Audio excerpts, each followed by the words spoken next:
ज्ञान में वे वर्धमान महान जिन विचरे हमारे ध्यान में।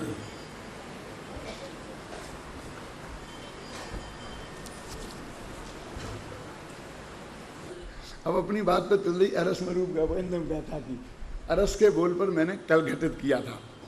यद्यपि मुझे उसमें कुछ कहना बाकी है, लेकिन अब मैं उसे रिपीट नहीं करूँगा। मैं अरूप के बोल पर उसी बात को वैसे ही घटित किया है, तो जो कुछ कहना है वो अरूप के बोल के संदर्भ में कहूँगा। आपके पास 100वां पेज निकाल लो। ये 100% सत्यवाद 100वें पेज पर है। देखो चौथी लाइन हिंदी की। उद्गल द्रव्य से भिन्न होने के कारण जीव में रूप गुण नहीं है। क्या? उद्गल द्रव्य से भिन्न होने के कारण जीव में रूप गुण नहीं है, अतः जीव अरूप है।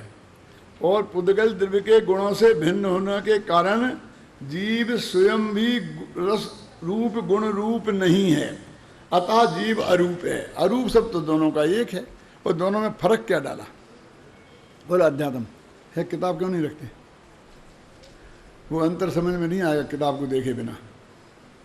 देखो पहले में ये कह रहे ज्ञानचंद जी कि जीव में रूप गुण नहीं है, इसलिए पहला यही है ना।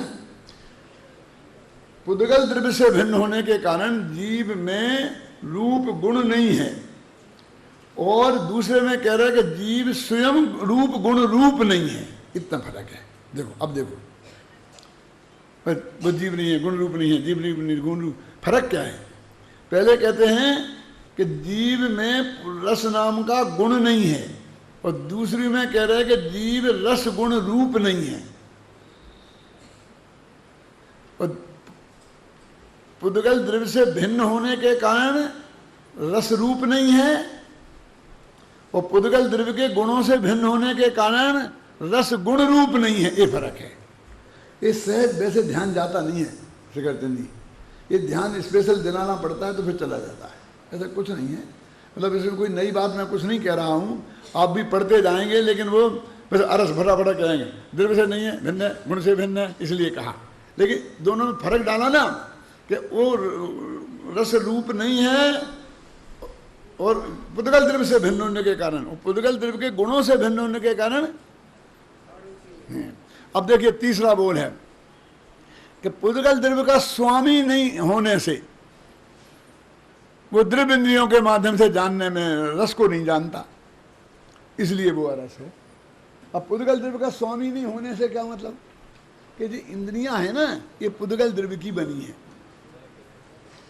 तो पुद्गल द्रव्य का वो स्वामी होता,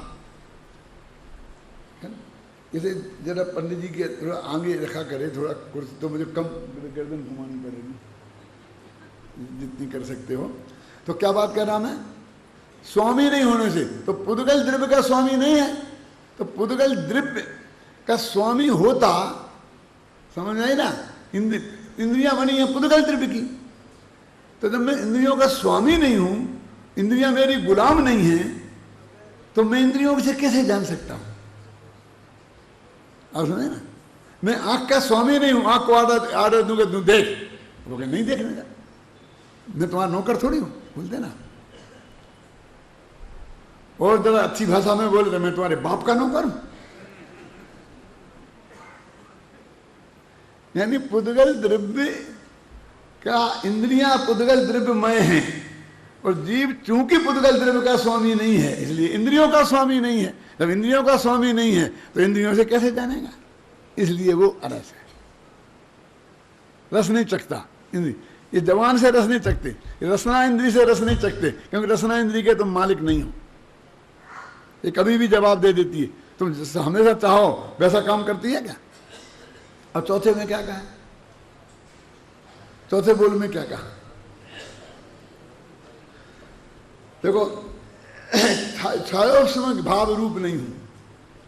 स्वभाव दृष्टि से देखो तो जीव छायोपशमक भाव रूप नहीं है, और भाव इंद्री छायोपशमक भाव रूप है। समझे ना? तो मैं छाया उसमें भाव रूप नहीं हूं, तो जब तो भाविंद्री से मैं नहीं रस को चखता हूं, ना द्रविंद्री से चखता हूं, ना भाविंद्री से चखता हूं, इसलिए रस हूं। ये 4 बोल हो गए, देखो याद हो जाएंगे, होंगे कि नहीं होंगे। पहले में क्या, उद्गल द्रव्य से भिन्न है। दूसरे में क्या, उद्गल द्रव्य के गुणों से भिन्न है। तीसरे में क्या, उद्गल द्रव्य का स्वामी नहीं है। चौथे में क्या, छायोष्म भाव का स्वामी नहीं है। तो हेतु हो गए। अब 4 में लगाओ, ये इसलिए वो उद्गल क्या कह रहा, उद्गल द्रव्य से भिन्न होने से रस रूप नहीं है। उद्गल द्रव्य के गुणों से भिन्न होने से रस गुण रूप नहीं है। उद्गल द्रव्य का स्वामी नहीं होने से इंद्रियों से द्रव्येंद्रियों से नहीं चखता है। और क्षयोपम ज्ञान भाव वाला नहीं होने से, उसका स्वामी नहीं होने से वो भाव इंद्रिय से नहीं चखता है। तो 2 हुए पुद्गल द्रव्य गुण से भिन्नता के कारण, और 2 हुए द्रव्य इंद्रिय और भाव इंद्रिय के कारण। अब ये 5वां जरा टेढ़ा है। मेरे से प्रश्न भी कई लोगों ने किए थे रास्ते में चलते, घर पे भी, कि वो 5वां समझ में नहीं आ रहा, 5 में समझ में नहीं आ रहा। मैंने कहा अभी तो क्या है, 6 जगह 6 दफे रिपीट करना है मेरे को, समझना वही। ये क्या कहना चाहते हैं कि ये आत्मा संवेदन करता है ज्ञेय का, ज्ञेय को जानता है, जानने रूप संवेदन करता है। तो वो कहता है कि इस सामान्य का संवेदन, बहुत अच्छा शब्द है इसमें, देखो क्या है, समस्त 5 में, समस्त विषयों के विशेषों में साधारण ऐसे एक ही संवेदन परिणाम रूप जीव का स्वभाव होने से वह केवल रूप वेदना परिणाम को पाकर रूप नहीं देखता, अतः अरूप है। तो क्या कह रहे हैं कि वो जो सबका संवेदन करता जानता है ना, तो वो कोई अकेले एक को थोड़ी जानता है। अब आपने उसका सहयोग किया, वो आपको दिखाई क्या दे गया वो, और आपने उसका सहयोग किया, ये अच्छा नहीं है, ये अन्याय है। भैया मेरे को जो दिख जाता मैं उसको ही बुला लेता। मैंने एक विशिष्ट को मैंने नहीं बुलाया, मुझे ये काम है। तो एक लड़का दिखा कि भाई इधर तेरा क्या नाम है, ये जरा बोल के आना घर पर, ये बात कि उसको ही बोलते, मेरे को नहीं बोलते। कभी चांस मेरे को भी दो, तू दिख जाता पहले मैं तेरे को कह देता। यानी तू मेरे पर पक्षपात का जो आरोप लगा रहा है, किस बात का, कि तुम बार बार इसको ही बुलाते हो। क्यों? अशोक जी को याद करते हो प्रवचन में, अशोक जी को करते हो, हमें करते ही नहीं कभी। अरे भैया क्यों, अशोक दिख जाते, उसका नाम जानते हैं तो बोल देते हैं। अब तुम्हारा नाम नहीं जानते हैं तो क्या बोले, पूछें कि क्या नाम है तुम्हारा, कुदरलाल जी, चंदूलाल जी, भूल जाता हूँ मैं, गाथाएं याद रहती हैं, नाम भूल जाता हूँ। तो सचमुच बहुत नाम में सिर्फ इसलिए नहीं ले पाता हूँ कि मैं भूल जाता हूँ। उपयोग में आता है लेकिन नाम याद नहीं आता। तो वो ये क्या कह रहे कि देखो आप बिल्कुल उपयोग में से हटा दो कि जिसका नाम ले रहा हूँ वो मेरे लिए कोई विशिष्ट है, और जिसका नहीं ले रहा हूँ वो विशिष्ट नहीं है, ये बिल्कुल नहीं है। मतलब इसमें पक्षपात की गंध नहीं खोजना। तो वो कहते हैं कि रूप को जानता है आत्मा, तो उसमें से कोई रूप के प्रति उसको कोई विशिष्ट वो नहीं है। रूप रस गंध स्पर्श सारे पुद्गल, सारे जीव, सारे दुनिया, उस सबको एक से ही जानता है। वो अपना जानने का काम है, जानता है, झगड़ा खत्म बस। वो खड़ा है ना चौराहे पर पुलिस वाला, ऐसा ऐसा करता है ना इशारे पे, मेरे को रोक दिया। अरे मैंने तेरे को नहीं रोका, मैं तो लाल बत्ती होती है तो सबको रोकता हूं, तो मेरे को रोका नहीं। कि देखो सबको रोकता हूं इसका अर्थ हो गया ना तेरे को नहीं रोका। कि मैं सबका संवेदन करता हूं इसका अर्थ हो गया कि अकेला रस का संवेदन नहीं करता, इसलिए अरस। ये थोड़ी अटपटी तो है, समझ गया ना? क्यों अध्यात्म पकड़ में आया, पूछूंगा। मेरी दृष्टि में वही को नंबर मिलने वाले हैं जो शास्त्र रख के बैठेगा, वो पढ़ेगा, पूछ के बताएगा। कोई नेतागिरी से मैं किसी को नंबर देने वाला नहीं, इस पक्का समझ लेना। क्या समझे? ये 5वां बोला। 6वां और भी विचित्र है। ये दोनों ज्ञेय ज्ञायक संबंधी बोल हैं। ज्ञेय ज्ञायक 6वां बोल क्या है, जो पढ़ो। समस्त ज्ञेयों का ज्ञान होने पर भी सकल ज्ञेय ज्ञायक के तादात्म्य का निषेध होने से, अब सारी दुनिया को जानते हैं, लेकिन तादाद में किसी से नहीं है। तो रस को भी जानते हैं उसी हिसाब से, उससे भी तादाद में नहीं है, इसलिए रस निषेध होने से उसके ज्ञान रूप परिणमित होने पर भी, देखो कि पर को जानने का निषेध नहीं किया तुमने, नहीं क्यों किया? उसके रूप के ज्ञान रूप परिणमित होने पर भी रूप परिणमित नहीं होता। ये एक छठवां बोल है। मैं बराबर घिसूंगा, क्यों कि अमृतचंद्र ने घिसा बिल्कुल एक शब्दावली। जरा संस्कृत में पढ़ना, जो पहले रस के बारे में है जगदीश भाई, वही रूप के बारे में, वही गंध के बारे में, वही स्पर्श के बारे में कह देते तुम समझ लेना। नहीं नहीं, इसमें क्या है कि कंजूसी करना कि आचार्य है, तुम्हारा कितना महत्वपूर्ण समय है, और समय सार की एक एक पंक्ति कितनी है, संक्षेप में कर दोगे। नहीं नहीं, ये कंजूसी इसमें नहीं करना, कंजूसी और बाहर की बातों में करना। और गुरुदेव भी बराबर घोंटते रहे। मैं तो उस वक्त बहुत आश्चर्य में पड़ गया जब 20 कलश आए, कौन से कर्ता कर्म अधिकार के हैं, तत्ववेदी चित्त पक्षपाता, तो गुरुदेव बराबर धोने जा रहे, 20 के 20 पे बराबर प्रवचन करते जा रहे, दोनों प्रवचन एक से आ रहे, और मान लो 15 दिन लग गए तो एक सही व्याख्यान आ रहा, लोग सुनने वाले ऊब जाएं, लेकिन दे नहीं उबे। वसंत भाई, मेरे से बहुत से लोग कहते हैं कि एक बात का रहस्य मुझे बताओ। धन कुमार जी, नहीं बोलो क्या, कि आप जिस व्याख्यान को 100वीं दफे करते हो तो वैसे ही रस आता है आपको। अरे वो तो आपके लिए बिल्कुल घिसा पिटा है? लेकिन जब वो पुलिस वाले ने मेरे से कहा क्यों, मैं एक पुलिस चौकी पे गया तो वैसे ही खिलते हो, क्या हो ये है क्या, हमको दूसरी दफे में ही मजा खत्म हो जाता है। क्यों? अरे भाई, वो उस वस्तु का प्रतिपादन करते हैं और वस्तु के साथ एकाकार होते हैं, इसलिए वो कोई वैसी नकल करते हैं, वैसी ऐसा कुछ नहीं है। जब वो वहां आते हैं तो वैसे ही होता है। पहली दफा तुमने थोड़ी ट्रेनिंग दी थी हमें, तो पहली दफा हम वैसे भय थे, तो जैसे पहली दफा भय थे रस परिपाक से, वैसे ही अभी होते हैं। उसमें कौन सी गजब की बात हो गई? ऐसा कुछ नहीं है। इसलिए यहां कहते देखो भाई, अब रूप पे घटित कर दिया ना, कौन से 6 बोल, फिर बोलता हूं, एक संक्षेप में दोहराता हूं, क्या कि रूप पुद्गल द्रव्य से भिन्न होने के कारण रूप को, मैं रूप नहीं हूं, मैंने रूप गुण रूप नहीं हूं, इसलिए मैं अरूप हूं। पुद्गल द्रव्य के गुणों से भिन्न होने के कारण रूप गुण रूप नहीं हूं, वो तो पुद्गल रूप नहीं हूं, रूप गुण रूप नहीं हूं, इसलिए मैं अरूप हूं।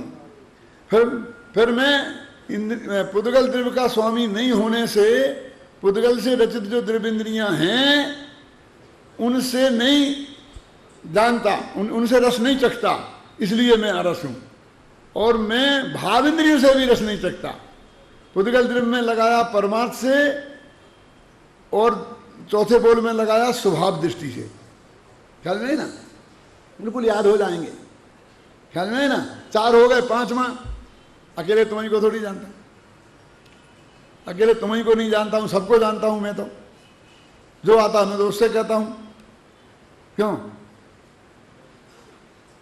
कि मेरे से वो मांगा, क्या पास भोजन के लिए गया था, मेरा अपमान हो गया, मैं तुमसे कहा को मांगा, मैं तो सबसे ही मांगता हूं।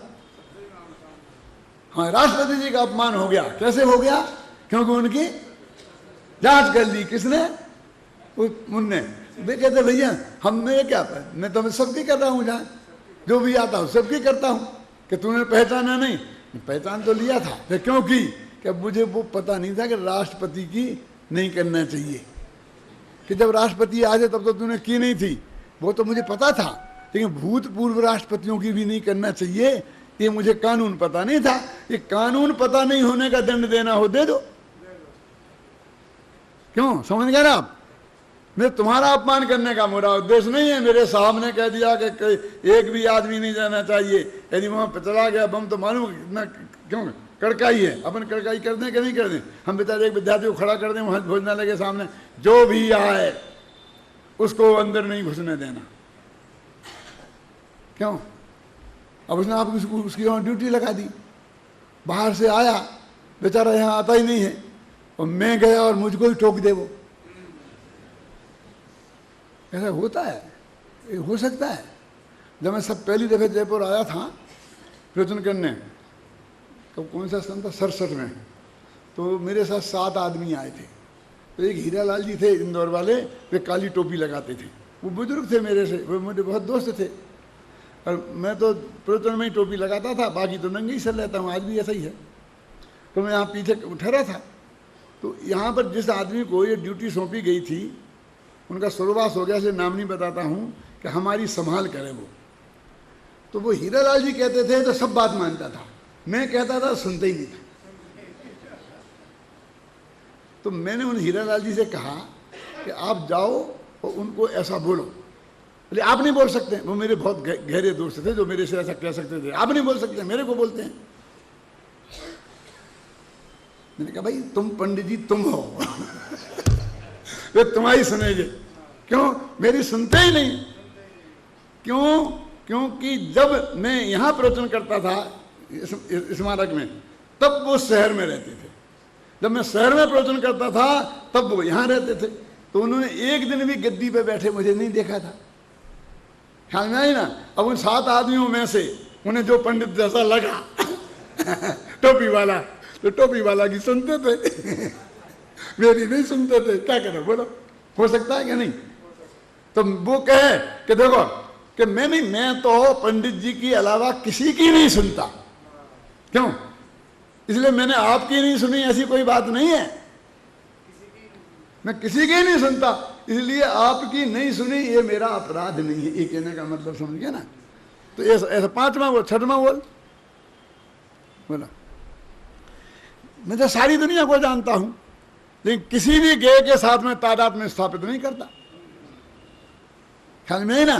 तो तादाद में मैंने रस को जाना, रूप को जाना, गंध को जाना, और उसके साथ मैंने तादाद में स्थापित नहीं किया, इसलिए मैं अरस हूं, अरूप हूं। अब ये 6 बोल लगाए, क्या कहना चाहते हैं? ये पर के साथ एक अनेक प्रकार से संबंध जोड़ता है। तो आचार्य कोई चीज बाकी नहीं रहना है, कोई तर्क वितर्क बाकी नहीं देना चाहते हैं कि टोडरमल स्मारक मेरा है तो नहीं, लेकिन आखिरकार सारी व्यवस्था की जिम्मेवारी तो मेरी ही है। तो इस बहाने अपना बनाना चाहता है ना? लेकिन नहीं जिम्मेवारी आपकी कोई जिम्मेवारी नहीं है, लेकिन विकल्प तो मुझे आता ही है। कोई इसके में कोई गड़बड़ करे तो मुझे बर्दाश्त नहीं होता, कोई ना कोई बहाने। तो वो आचार्य कहते हैं कि रस का साथ में और रूप के साथ में प्रकाश, ये जीव किसी ना किसी प्रकार चेते रहना चाहता है, किसी ना किसी रूप में। तो आचार्य कहते हैं तू किसी भी रूप में रस से तेरा कोई संबंध नहीं है, तू इस बात को पक्का निर्णय कर ले। इसलिए वो एक एक बात में 6 बोल लगा रहे, और 6 बोल 5 में 30 बार ये बात कहेंगे नहीं है, नहीं है, नहीं है। क्यों? आपने कहा डॉक्टर साहब मेरी बात सुनो तो ऐसा कर देना, ऐसा कर देना। मैंने कह दिया कि नहीं करूँगा, नहीं हो सकता मेरे से, कि मैं आप मेरी सुनते ही नहीं। लेकिन मैंने कह दिया ना, नहीं होगा, नहीं होगा, नहीं होगा। बोलो क्या कहना है? जरा कह दिया ना कि नहीं नहीं नहीं, कितनी दफे सुनना? नहीं नहीं नहीं नहीं नहीं नहीं। ये आज सुनिए ना, आचार्य 30 दफे नहीं नहीं करते हैं, कि कोई गुंजाइश तुम निकालना मत। वो व्यवहार से कि याद मत करो उसको, यहाँ अब सगुन हो जाएगा, क्योंकि हम जो बात समझाना चाहते हैं वो गहराई से अंदर पहुंचेगी नहीं। इसलिए आचार्य देव रूप रस गंध से हमारा कोई संबंध नहीं है, ये बताने के लिए इतनी दृढ़ता से बात कर